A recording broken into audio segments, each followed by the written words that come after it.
Geneva. It's Wednesday and it's time for our weekly Ask WHO on COVID with Dr. Mike Ryan and Dr. Maria Van Kerkhove. In previous weeks, we spoke a lot about science and solutions that we are implementing to stop COVID-19 transmission. And today we will focus on solidarity, on numerous stories and examples of individuals who have been heroes in their community in previous months. And we already asked this morning across social media channels for our followers to share their stories. So please keep them coming. If you're watching us on Twitter, and use the hashtag AskWHO. And if you're watching us on other platforms, please write your stories, share who is your hero in your community via comments section. Mike, Maria, good afternoon. Thank you for your time again. Before we receive more stories from viewers, we know as well that you've been inspiration to many people around the world, guiding us by science in this response, and helping us how to protect ourselves and our loved ones. But you're also human beings like all of us, and I'm sure that there are some low and hard moments for you in your daily life and jobs during this pandemic. How do you get up and keep going these days? Well, thanks, Alex, for having us back again, and thanks for covering this topic. I mean, I think you're right. I think we talk a lot about the science and the evidence and the how we handle this pandemic, but as people, we're all going through this. I mean, we get up every day because we have jobs that we love. We have teams and people that we work with all over the world that, to me, I find incredibly inspiring every day, to put, everything aside to try to help as many people as we can, as best as we can, as quickly as we can, as safely as we can. And I'm really inspired by that. I'm inspired by the fact that what we do does help people, and that people are surviving COVID, and that we are preventing infections. I am inspired by our member state briefings when we have countries present back to us how they have tackled this virus, how they have used the approach that we have outlined, their own experience. They've adapted it and tailored it to their context and situation, their capacities, their populations, their values, and made it work. And the fact that there are so many countries now that have shown us that they can control this virus, I'm inspired by that every day. I'm not going to lie. I mean, there are very hard days that we have, and there are days that are harder than others, but we're a team. So this gentleman right here, all of us that work together, I'm inspired by. So there's a lot that inspires me, and that I have to keep focused on to, get us through every day. Yeah. Dr. Mike Ryan. There's a lot that inspires me. Well, you know what keeps me going? We've had a few rough days here. Maria's son, Cole, sent a number of us a number of months ago, and it was on a particularly tough weekend day, I think, and Maria arrived in and she had these hand-painted posters, and there was a poster of a rainbow, hand-painted rainbow with "good job" written on it. So I've put that up in my office, and I see it from my desk, I see it from where I do the video conferences, so that's what makes my day. I usually look up at that little poster and say, okay, good job. Okay, someone thinks I'm doing a good job, so a shout out to Cole. Thank you, mate. I think for me, I think what drives me apart from the wonderful team we have here, but most of us, all of us, Maria, myself and others, we were once those frontline workers. I was that worker in a spacesuit and in a Ebola ward, struggling to find goggles and having, substandard gloves rip as you try to put them on, and knowing that your life depended on the quality of that gear. And worked in the field without therapies for Ebola. Now we have them,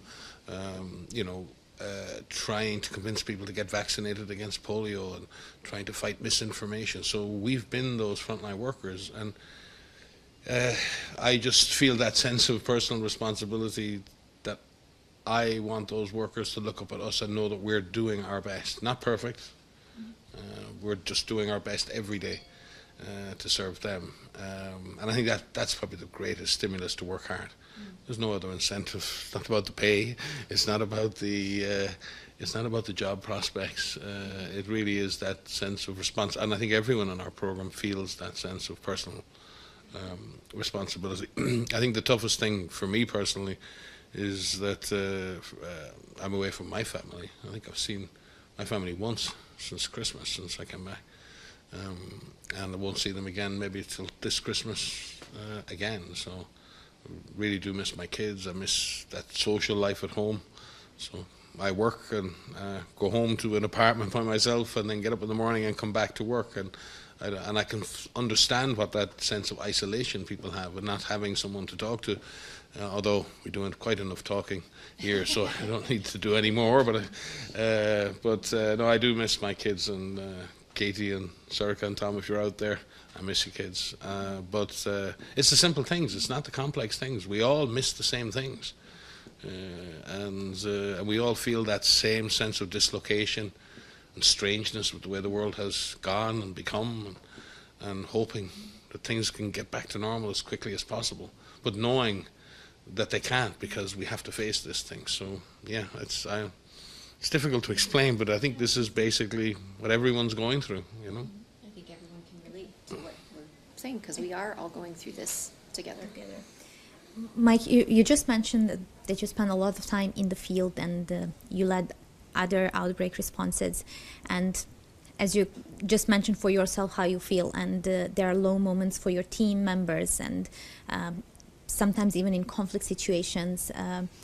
How do you motivate your team when you see that outbreak is going maybe not in the direction that you would like to, and you're doing your best, but still there are more people being infected, more people being hospitalized? How do you, it's a hard job as well to motivate staff to keep going and helping others. I'm sure that this is a hard job now for many managers, not just in the response directly, but these are the new working conditions for many companies, businesses, organizations. So that it's a tough job. Yeah, and it's the same when we heard the good advice that came out about lockdowns. Remember, we had a lot of people talking about staying active, having a plan, knowing what you're going to do every day, and knowing what you can do every day.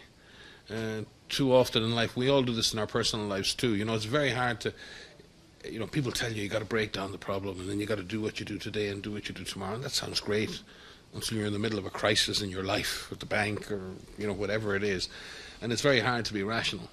So the most important thing, certainly for me in an emergency response in the field, was to reflect and understand that people, our teams, sometimes they get scared. Sometimes they feel overwhelmed by the situation, by just what they're observing and witnessing, by the enormity of the cost if they fail, all of these things, and it weighs on everybody. You have to give people channels to let that out, create situations where that's not bottled in, but at the same time you can't allow that process to result in a loss of hope. You've got to, in some senses, let people express that sense of concern, because concern is real. Fear is normal, concern is normal, uncertainty is normal. They're normal human emotions.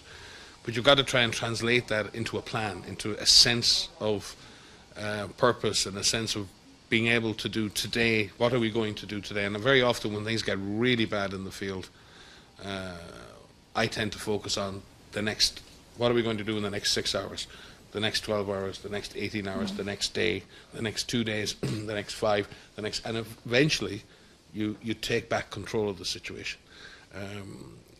I think those people who work in the front line in emergencies and epidemics, in humanitarian settings, and many of the frontline responders, those brave firefighters around the world, particularly most recently in the US, fighting the fires in California, you know, they face the same uncertainties and the same sense of being overwhelmed, the same sense of dislocation, but they just get up and do it every day. So it's interesting that we all have that. It doesn't matter. Everyone has emergencies. I'm an emergency responder. I get the badge. But, you know, a mom trying to juggle 2 jobs and 3 kids and a sick husband, and God, that's an emergency responder, you know. And I think we're all, in that sense, emergency responders, and we just use the same human techniques that everybody else uses. And it's the same, I think, the one thing that you get through in the field or any emergency in your life is being connected to other people, having that shared sense of purpose, because there will be days when you're dragging the team along, and you know, there'll be days when they're dragging you along. There'll be days when you're not really making the big contribution. You're not the best person on the team. And a team brings everybody along, and it brings the community along with it. So they're the, I suppose, unwritten techniques. I don't know if you find these in any book anywhere, Alex, but that's what's got me through the day in emergencies, you know.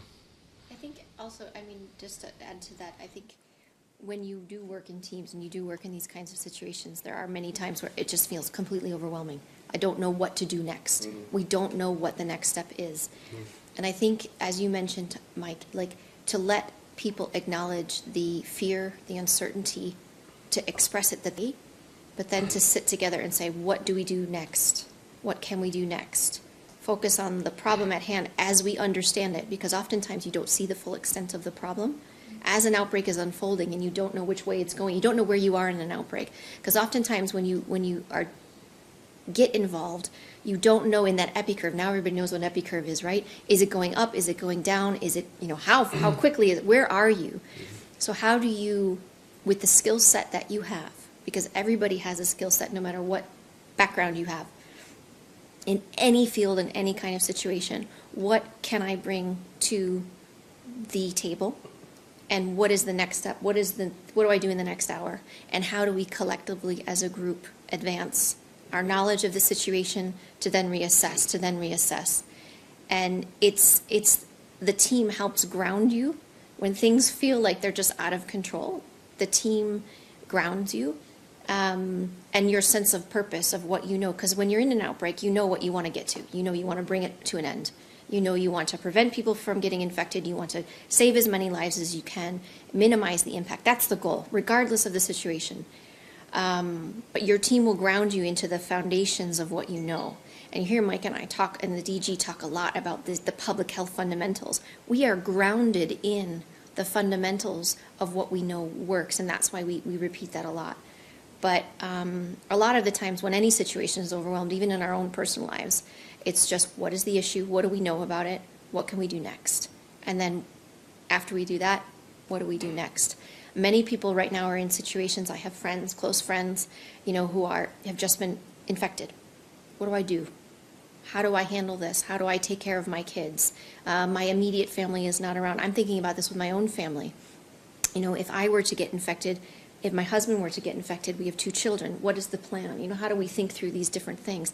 And I'm sure everyone across the world is thinking about this right now. Or I have been infected. I've made it through. My loved one hasn't. You know, all of these things we have to kind of think through. But it is a step-by-step approach. And when everything feels overwhelming, what is the next step? What is the next step that you can do? Thank you very much. And I'm glad you gave these tips on how to plan and how to deal with different contexts and situations. However, this virus hasn't put us all just our health at risk. Some people are also facing existential crises, losing their jobs. How can we help them as well? Yeah. What's the role we can play as all part of global community or in our neighborhoods, communities? I mean, a lot of these outbreaks, you know, everyone focuses first on health issues, but we know they go beyond health. And you've heard us speak a lot about an all of society, all of government approach, and the reason for that is because it isn't just a health issue. You know, people are infected, and there is disease, and there is death. People recover, but it does have an impact on a lot of aspects of our lives. And so when there are plans that are in place, and if you look at pandemic preparedness plans, which were focused on flu before, a lot of that also discusses businesses and what to do there. In this type of situation, we've also had to think about businesses and how to keep businesses operating while a pandemic unfolds. And in many parts of the world and in many jobs, many people can work from home. but that's not true for all jobs. So there are many people who fill grocery stores. There are farmers. There are people who sell food. People who sell food for restaurants and hotels, and there's businesses that have to keep open. So it's finding that balance. But we need to governments and people need to be able to support those businesses as well. But there's ways that we can help too. You could buy local, for example. There are many people who, if you can buy from a local shop that is open safely, wearing your mask and keeping your physical distance and using your hand hygiene, but buy local, that will help local businesses. In many parts of the world, restaurants are closed, but they can do takeout. You can buy that takeout. We've seen in a number of countries restaurants that haven't been able to sell food. They've donated or sold food to medical facilities. There's lots of different creative ways that I think we can try to keep businesses going. And we're being inspired by all of the different ways people have found. But there does need to be support given to businesses that have been asked to close, for example, because we do recognize that people's livelihoods are really at stake as well. Yeah, I think, yes, I agree with everything that Maria said, but also we have to remember that the best way for us to get back to normal is to control this virus. We have to remember what's disrupting. It's not the economies were essentially broken before. Maybe in some parts of the world they were. But inequality, injustice, marginalization, racism, climate stress, internal displacement, migration, they all existed before COVID. COVID didn't invent these things.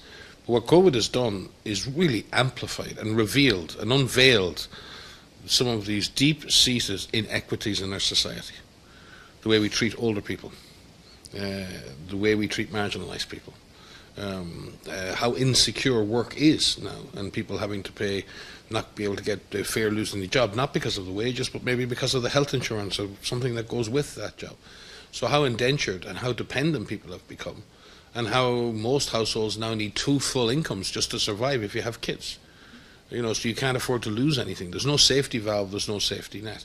The lack of safety nets in countries, the lack of social systems that support people who are in trouble, all of that is being revealed and amplified by this disease. COVID itself is not necessarily causing that. And when we look at the responses to that, again, we've seen in Asian countries that with a comprehensive approach, with a really sustained public health focused approach, with a focus on community engagement and empowerment and involving the community, many countries have avoided the worst of this pandemic so far. It's not that they haven't suffered, they have suffered, but they've avoided the worst of it. They've kept things under control. We have to learn these lessons. We simply have to learn these lessons. One of the biggest reasons why this disease is continuing to spread is because contacts are not being identified or self-identifying and not staying at home for 14 days in quarantine. And that's exactly what drove the epidemic in other places. So I hate to bring it back to the science, because I might feel desperately sorry for everyone who's affected. We are all affected by this, and especially those who risk losing their businesses or their jobs. Everybody is suffering. But I'm sorry to speak a hard truth. There is no way out of this right now, except letting this thing run wild and our hospitals become overwhelmed. We have the hope of a vaccine, but that is not a guarantee. So our best shot at this is to do better at trying to control this disease and ensure too that we keep our health systems up and running and protect our most vulnerable citizens. And that's the best way to protect the economy. That's the best way to get back to normal. And that means everybody, all of us, every single person, me included, we all have to look at our risk. We were here last week talking about our own building, and we were looking at the numbers going up in Switzerland. We were saying, okay, we have the number of people in this building this week. We should be increasing the number of people in this building, but we sent more people home because we wanted to reduce the risk. And we're modulating our behavior here according to that risk. And we may reduce it again next week, and then we'll bring people back again in 3 or 4 weeks' time. We're trying to manage our risk as individuals. We're having to do that too. We're not just having to lecture to the world about this. We're living this with you all in terms of our families, in terms of our workplace, our environment. And it isn't easy. So I think we have to do the two things. One is support people better, and governments need to do that. But at the same time, we all have the answer to this within our behaviour. And that's a fact. And governments need to support communities and individuals to be able to behave. Because one thing is blaming people for not behaving, and the other is not enabling people to do the right thing. And too many people are in a position where they just cannot do the right thing because they're not in a position to do the right thing. I just would like to share some stories of some people who share positive examples in how they supported their communities, or they know someone who supported, for those who are able to do something. So one example we received is that a sugarcane farmer in Mexico organized free meal delivery for elders and people in need. Well, my mom helped people who were jobless amid this pandemic and provided them with food. I'm working in prison since last 3 months, where many prisoners got COVID-19, and I'm taking care of them. I work as a volunteer in helpline during COVID. We at Delhi, India, are buying things from local vendors so as to help them financially. This is something, Maria, you mentioned, but I just felt acknowledging the stories that we received. Please keep sending. Yes, please keep reading. These are the real heroes. Yes, Get them online. yes. Interview them. These are the real heroes Yes. and inspiration to all of us. And especially we're seeing in past few days and recently from some data on social media platforms that people are getting tired of listening and hearing things about COVID, and that they are asking for something that is different, just to put their mind on a different subject. We understand that everyone is tired of the same, of listening again and again the same thing. On the other side, we see that there are more cases. We see that more people are hospitalized. We are getting into risk again of having health workers overwhelmed. So how do we balance these two different trends? On one side, that public and people are tired and they can't talk and listen anymore. On the other side, we have overwhelmed health systems and health workers, and we need to help them too. And both sides of that equation are incredibly important. But I think one of the things everyone should feel proud of is that we know so much more now than we did a few months ago. And what everyone is doing, whether you consciously know it or not, you have more information to have more power over this virus. And in many situations, in many parts of the world, people can take control over what they do every day and take the steps, the necessary steps, to prevent themselves from getting infected and to keep their loved ones safe.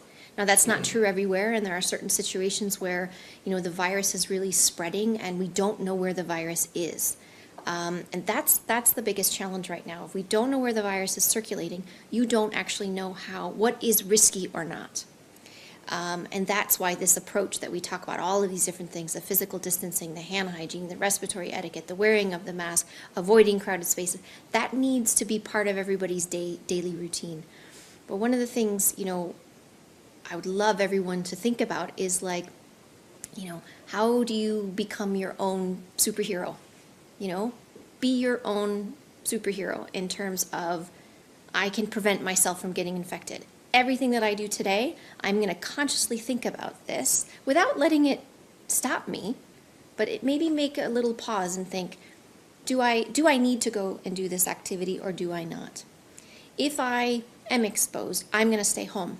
I'm going to find a way to be able to do that. I'm going to talk to my employer and stay home and contact my medical provider. I'm going to keep my family safe. There's lots of different things that we can do. Kids, can be helpful in this too. But this virus is consuming our minds. Make sure every day you find something that distracts you from this. Every day. I try to do this myself. I'm not very successful.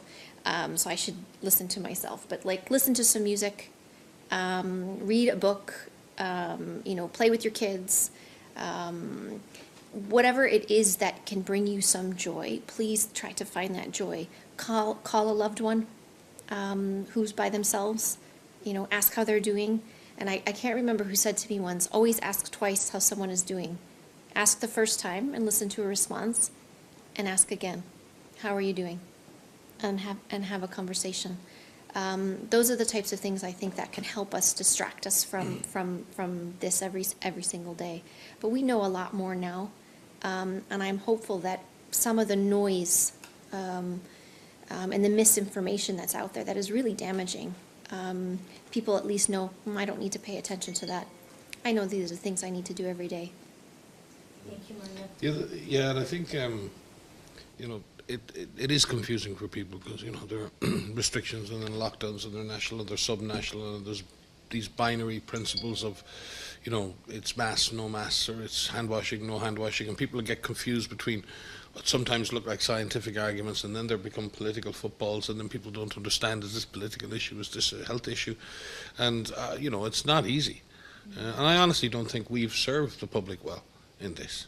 And I think everyone, governments, public health authorities around the world, need to step back and take a look at how we're communicating with people. And I don't think there's top marks there, and I think we can do better.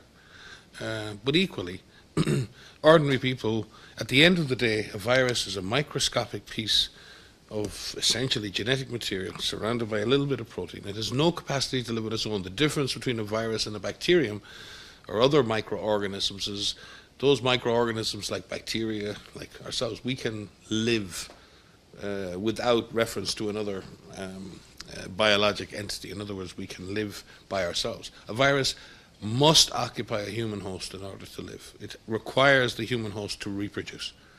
And therefore, the virus has to find a way to get from me to you, and from you to Maria, and from Maria to somewhere else. It has got to jump.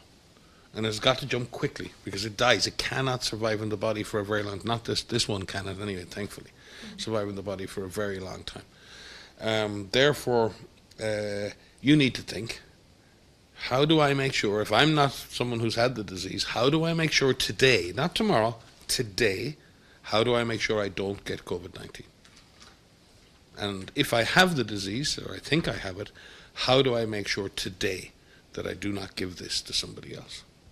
And if you break it down for that, and you do everything today to stop getting the disease or giving it to someone, and then you wake up tomorrow morning and you start all over again. It's not about long-term stuff. It's not about the guidelines next week, and it's not about level 5 and 10 and level 15 and this, that, and the other. It's about people being able to make good decisions.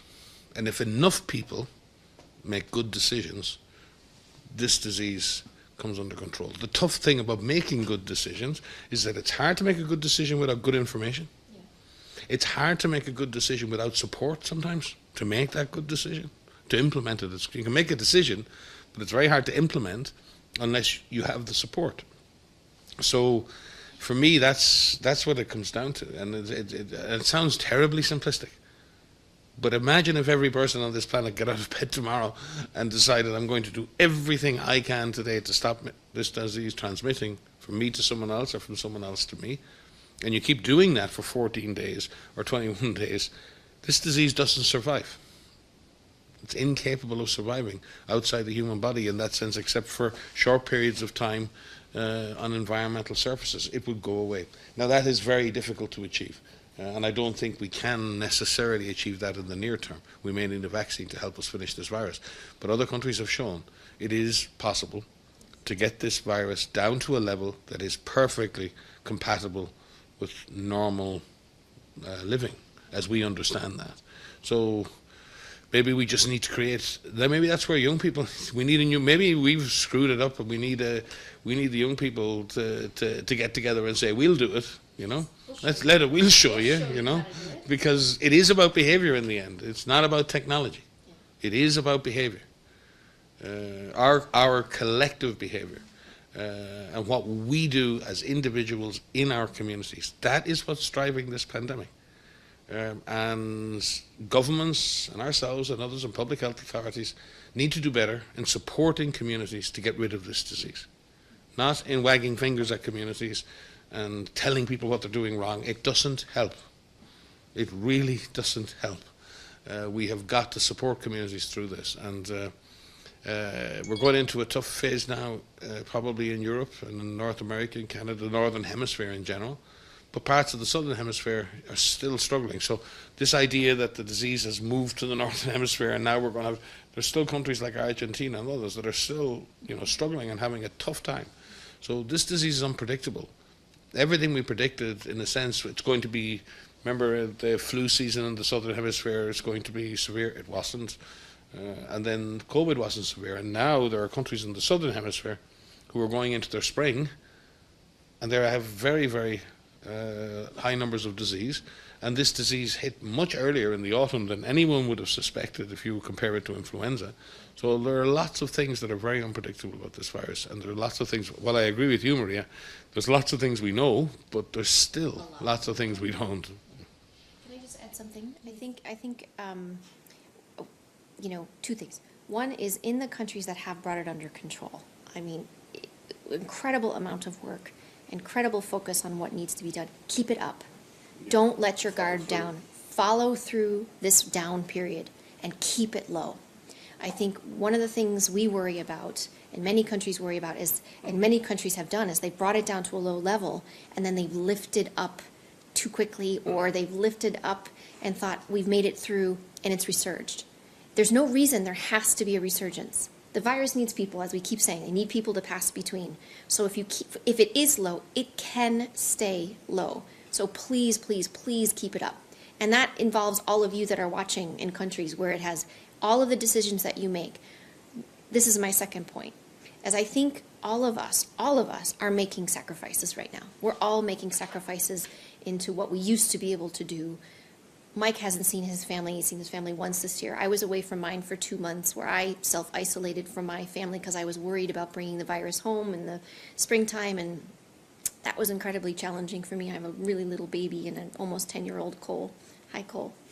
And, there are sacrifices that we need to make, but that includes things like, not having that dinner party at your house, having a different type of birthday party for your kids as opposed to bringing people together. It's avoiding those small gatherings. We see in the Northern Hemisphere right now, a lot of the transmission is happening in the home, people bringing it home, having small gatherings at the home, social types of entertainment and industries. But having said that, how do we support local businesses while keeping ourselves safe? So we have to find the balance to be able to do this. But this will require sacrifices for us. For my family, it means we haven't been able to travel home, this whole year. And we travel home maybe once a year, maybe twice a year if we're lucky. But that's a decision, it's a conscious decision that we have made. Our family hasn't come over to see us either. We haven't been going out to dinner. We haven't been, having people. There are little things that we can do.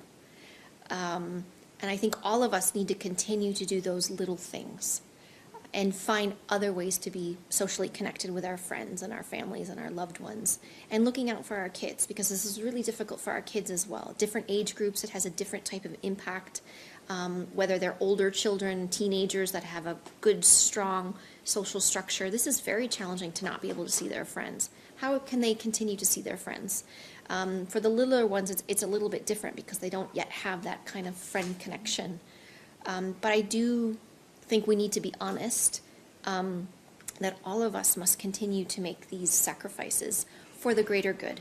And I think that's part of our own power that we can have in combating this together. Thank you, Bob. I would like to read a comment we received from Maggie Federico. The idea of spending another winter without seeing family and grandchildren is daunting, especially when you are in your late 70s. You wonder whether you will get to the other side. And with your kids, you have to pretend that all is well, that they need not to worry about you. They have enough problems trying to work and keep their kids in school. Thanks so much for what you're doing. Much appreciated. I mean, that's motivation. I mean, everything Maggie has just said, so many people across the world feel, and I think that, to me, is one of the strongest motivations that I have, and I know many people have, of having my kids be able to see their grandparents and hug their grandparents.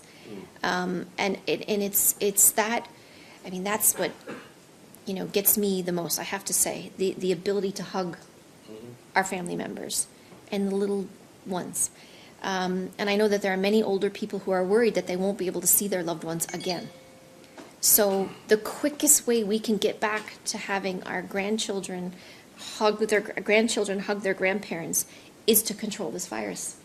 It is to control this virus. And if we can collectively come together and have this unified front of tackling this together, apply the tools that countries have at hand right now, focus on this really for the next few months, like focus on what we can actually do. All of us coming together to do this at the same time, even in countries that have brought it under control, we can get Maggie's grandkids back into her arms again. And that's whatever motivates you. Yep. I mean, if you were to actually calculate the price of a hug, if you asked every person who hasn't hugged their kids, or more importantly, grandparents who haven't hugged their grandkids for 10 months now, if you asked them what they would pay, what they would give just to hug their grandkids, I mean, that to me is one of the greatest sacrifices of all the sacrifices that have been made. So, Maggie, you're a hero, and so many other people like you are in that situation. It is it's a daunting prospect.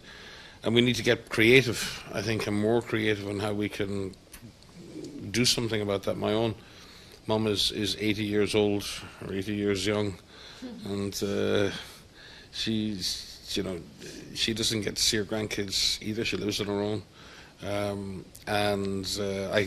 I guarantee you that's the greatest thing for her too, is just to have that hug.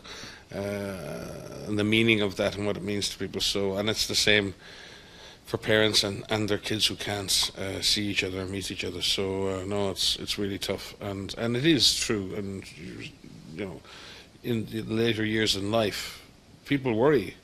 You know, I know that I've seen in the past when grandparents, knowing when you were leaving your grandparents' house. I know when my grandparents were close to very, very old, I knew every time I left them that I might never see them again. Yeah.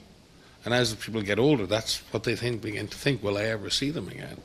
And for an older person, that's a real concern. It's not next week. It's not the week after next. It could be next year. Literally next year before some grandparents get to hug their grandkids. That's a really long time. So, I mean, I can't, it's hard to express my own emotion on it because it really gets me. You know, all I can say, it'll spur us on to work even harder, because they're the real prizes, aren't they? The hugs. You know.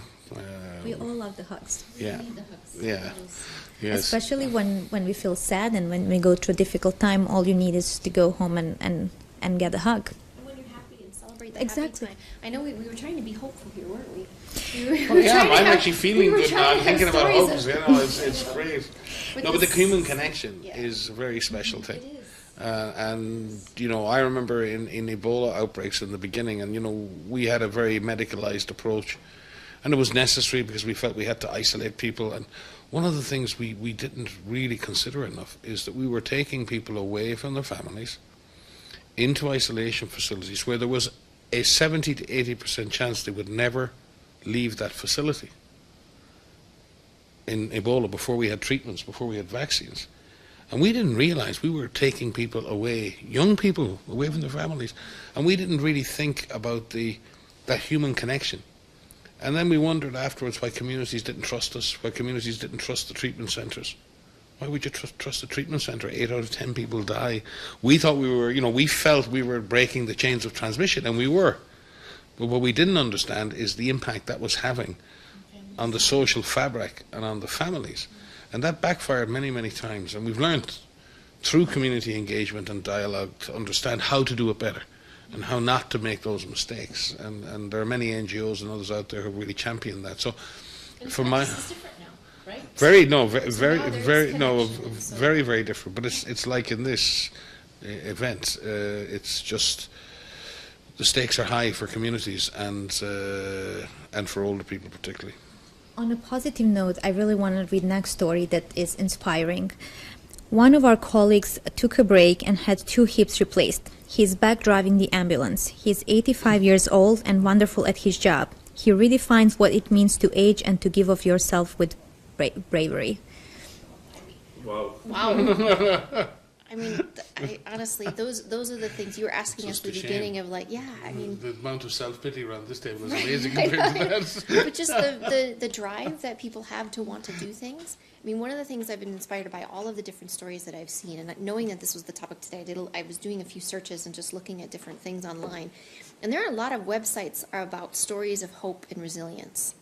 And I think people should take a look at those. You know, if you're doing there's a lot of bad stuff on the web, but like look for stories of hope and resilience. And I was looking through a few of them, and there's some stories about refugees and migrants who've supported the response in various ways. You know, they've come forward if they have medical qualifications, offering skills as healthcare workers, such as nurses, doctors, clinical assistants, offering help in essential services that cannot be interrupted, such as hospital cleaning and rubbish collection, assisting as cultural mediators and translators, and disseminating really critical information and health messages to different populations, making face masks, producing face masks, protective gear, soaps, and other cleaning products, volunteering to help the most vulnerable members of communities, such as older people, shopping for groceries, picking up medicines, creating art and music that promotes hope and solidarity and awareness, sharing strategies and information on how to remain helpful at home. There's so many. You know, joining contact tracing teams, assisting on the helplines, you mentioned that earlier, doing deliveries during lockdowns. You know, the face masks, making fabric face masks I've seen all over the world, which is really incredible. This show of these colorful protection, you know, of part of this pandemic has been really wonderful. When I was in China in February, I'm sure I've told this story before, but when I was in China in February, when we were going around the different cities and we were learning about the response in China, one of the things I was most touched at were the care packages that were being given to families who were in quarantine.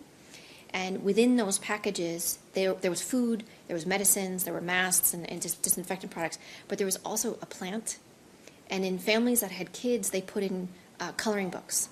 And like the personalized touch of not just you know, putting together something, and there was a personalized thought that someone had to say, I know you're going through something tough. I know people now who are in quarantine, and people are delivering food to their house, and they're saying, how can I help?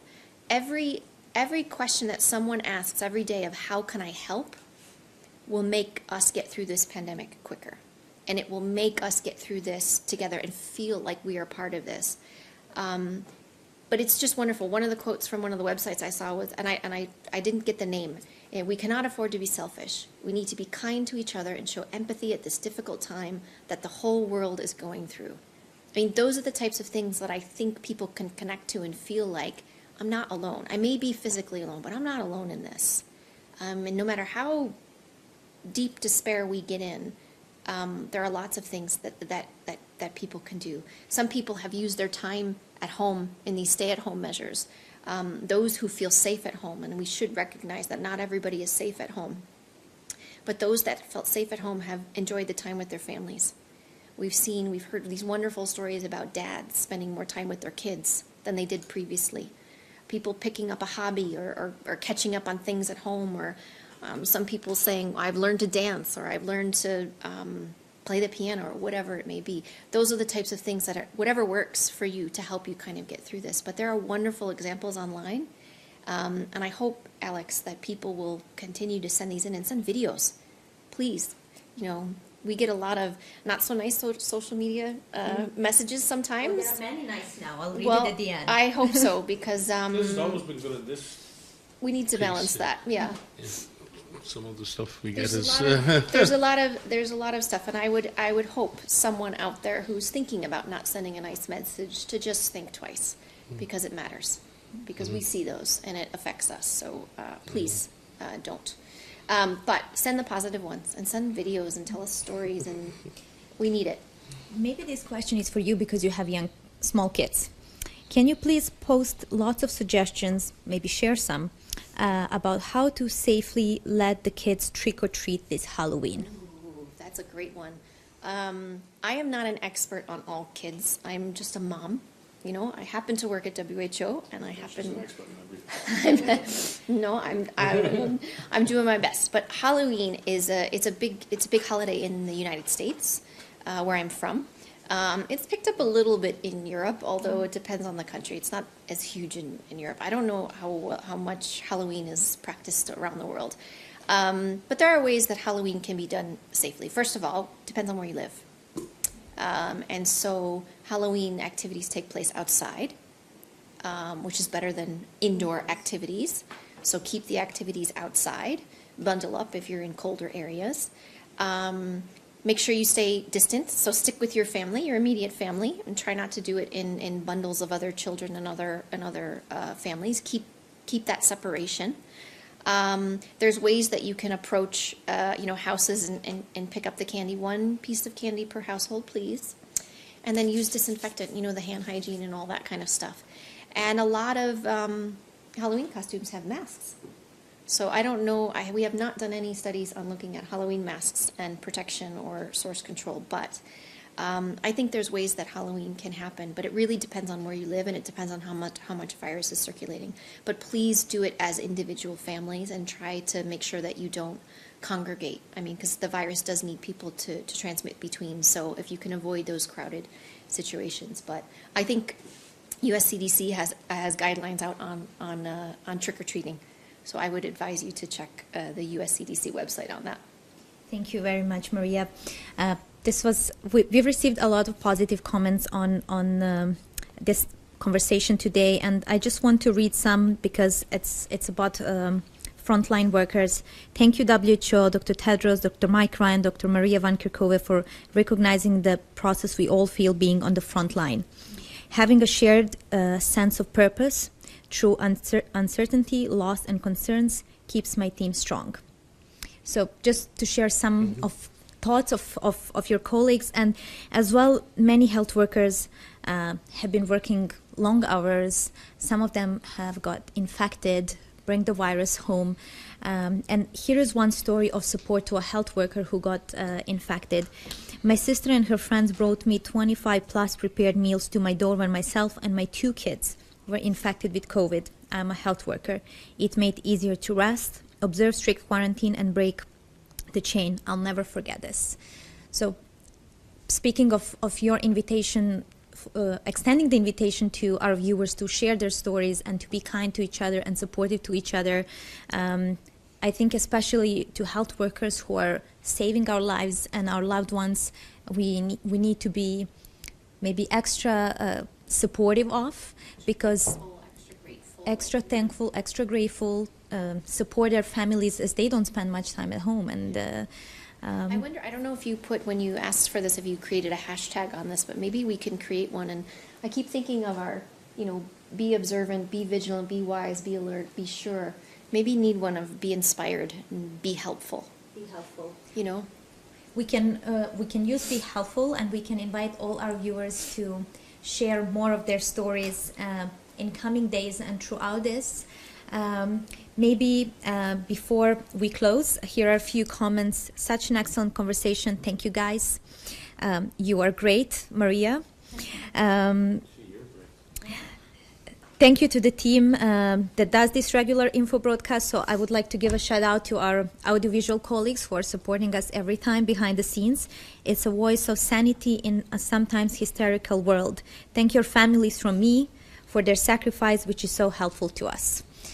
So thank you, everyone, for your kind words, your inspirational stories and actions, and helping us to stop this virus from spreading. Do you have any final words for our viewers, how to be their own heroes and how to be helpful? I'm looking forward to more examples.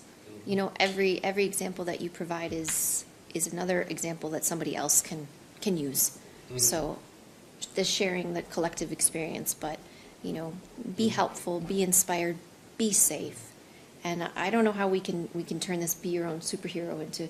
I'm working on it, but I think we need people to feel like they are their own superhero, and they have that power to protect themselves and others, and that that could be infectious. That's what we need to spread.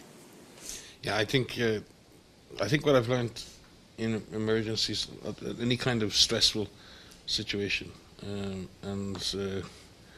I've been through lots of different situations, hostage situations and other stuff. And certainly in my experience, it's focusing on what you can do, not focusing on what you can't control. When you're a hostage, you can't control certain things. You're not in control.